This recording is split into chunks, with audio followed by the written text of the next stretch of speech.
Calculus Unit 1, Lesson 4, Continuity and One-Sided Limits. So now we want to look at the relationship between continuity and limits. So we've looked at it kind of graphically, but now we want to do it more formally. We're going to find limits from the right and from the left. Then we'll determine if there's a limit, and then we'll also use that to determine a function is continuous. So we've seen it in graphs. We now want to be able to know from limits whether a function is continuous at a point. So in order for a function f to be continuous at a point, it means that the graph is unbroken there with no holes, jumps, or gaps. So it needs three conditions to hold. First of all, the function has to be defined at that point. The limit has to exist, and the limit of the function has to be the same as the definition, because if it's not, that means there would be a hole there.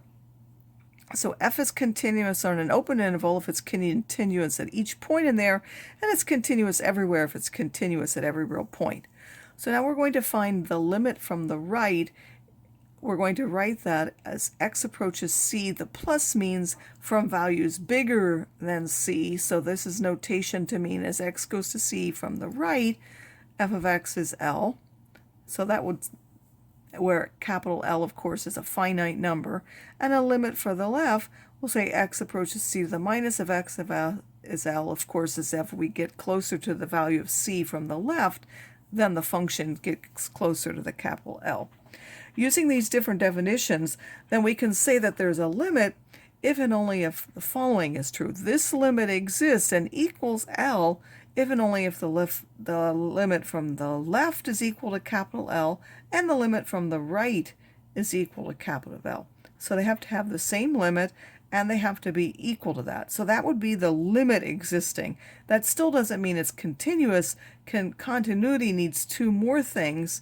It needs that the function is defined and then the limit has to be equal to that function value. This is simply showing that the limit exists and it will equal capital L. So a function is going to be discontinuous at x equals c if there isn't a limit, or if the limit exists but it's not equal to the function value, or actually if the function value isn't defined. So there are different types of discontinuities which we've talked about. A removable discontinuity or hole, the limit will exist, but it doesn't equal the function value, or the function is not defined at that point. And then we can redefine it. Why is it called removable? Because we could define f of c to be the limit, and that would make the function continuous. So we would have to simply change our definition of the function in order for it to be continuous. Non-removable discontinuities, the limit doesn't exist at the value. So removable, there's a limit. The function value somehow just isn't equal to that limit.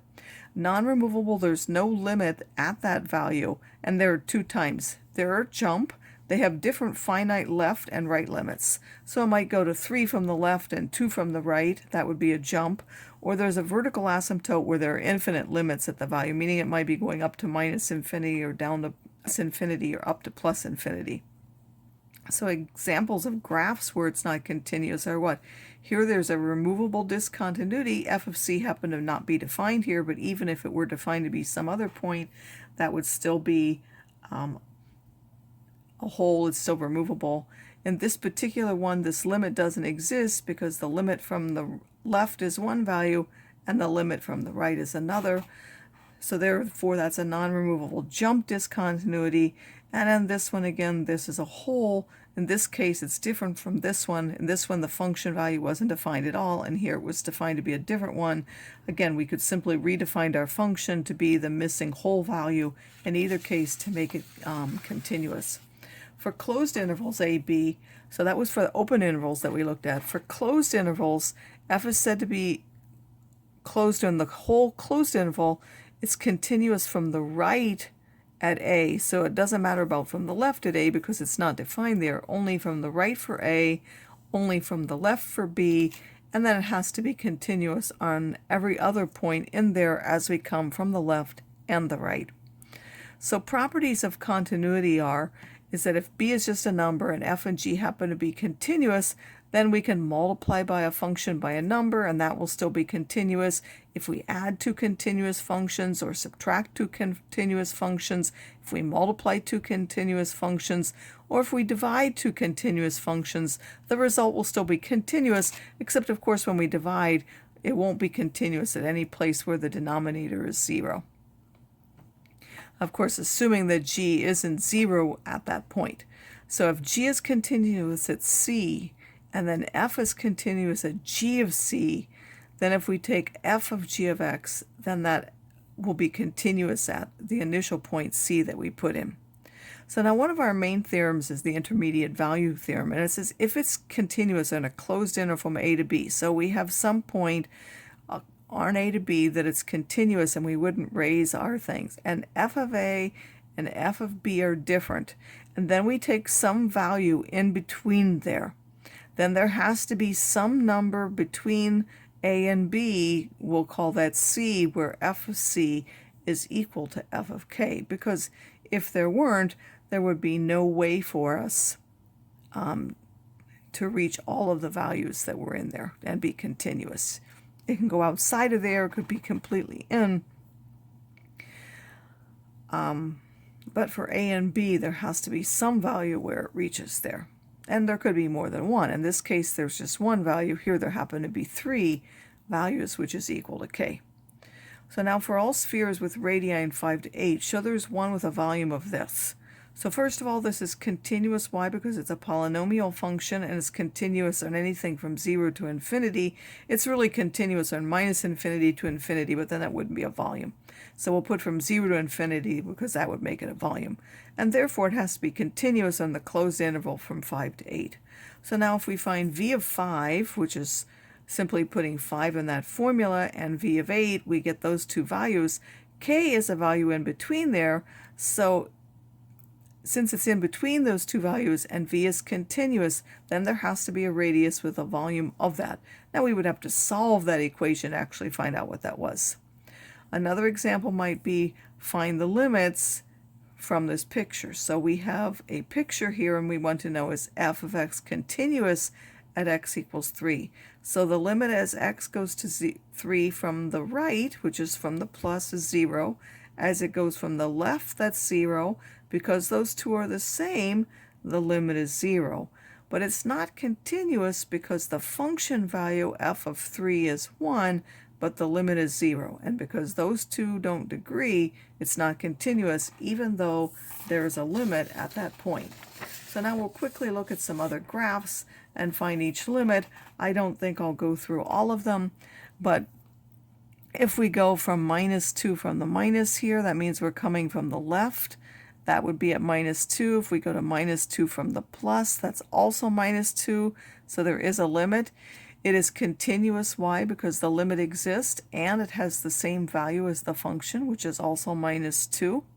In this particular function, you'll find that the same sort of thing applies. The limit from the left is positive 2. The limit from the right is positive 2. So there's a limit, which is 2, but it's not continuous because the function value is a different value, which is 3. In this particular one, the next one, again, if we're looking at the graph, the limit from the left is 2, the limit from the right is 0, and therefore the limit doesn't exist because the left and right limits aren't the same, and since there's no limit, it can't be continuous at that point. That means it's a non-removable discontinuity, and in this case a jump because the limits are finite. Find the limit if it exists, and if it doesn't explain why. I'll remind you that this is the absolute value, so as I approach 0 from the left, I have to use from the values that are less than it, I use the minus x, that would give me a minus 1. Does this limit exist? No, because if we take from the plus, we would have to substitute the other value for that and end up 1, and because those are not the same, that would not have a limit. We might also have things like this where it's sort of like a change in a function value over change in the value itself, and we'll come to that again, we'll see in the next unit, but in terms of limits we can still do that. Again, I'm going to first combine these two fractions by getting a common denominator, and then this top part simplifies to minus delta x, and then so that gives me a minus delta x over x times x plus delta x, and then this delta x on the bottom I wrote is 1 over delta x. that delta x will cancel, and I'll get minus 1 over x times x plus delta x as delta x. That's the change in x. So we say delta x, but that means the change in x as that goes to 0, and that will give me minus 1 over x squared. So in this case, we get a limit of this is a function, so if we change the value of x, we would get a different value. And here's another one. Again, we have a piecewise function here. If we want the limit from the left, we have to go for the function which is less than that. We can substitute in there and find that that's 2. From the right, we have to go for the function which is bigger than 1. So that will also give me 2, so it will have a limit. And then in order to know if it's continuous, I also have to find the function value. Well, at 1, it's defined to be 1 plus 1, which is 2, so therefore it is continuous at x equals 1. And because those are continuous functions, we know f is actually a continuous function. We took that before. If we took the greatest integer function, as we go from 4 from lower values, we know that that gives us 3. As we go to 4 from higher values, we know that gives you 4. So those would not have the same value. And because of that, we'll know that even though we weren't asked, that if we took the greatest integer function as x goes to 4, that would not exist. And in fact, that function is therefore not continuous at x equals 4, which makes sense for the greatest integer function.